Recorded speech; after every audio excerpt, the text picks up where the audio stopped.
lietuviai, kadangi jie neturi vizijos arba svajonės, ir kaip asmenys, ir kaip tauta, tai jie gyvena gana depresuotą gyvenimą. Ir ta depresija, tai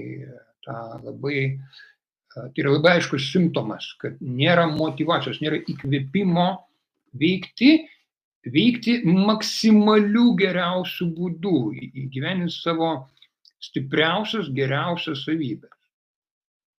Nes vizija įgyvendinama tik misijos pagalba. Vizija yra indas, misija yra užpildymas. Vizija yra noras, misija yra turinys, kuris užpildo. Tai šitie abu dalykai sumuoja tik tai duoda laimės pojūtį.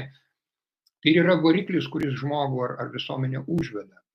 Ir, kaip sako seni šaltiniai, tai žmogus pradeda darytis laimingu tik tada, kai jis atranda savo misiją arba savo tarnystę,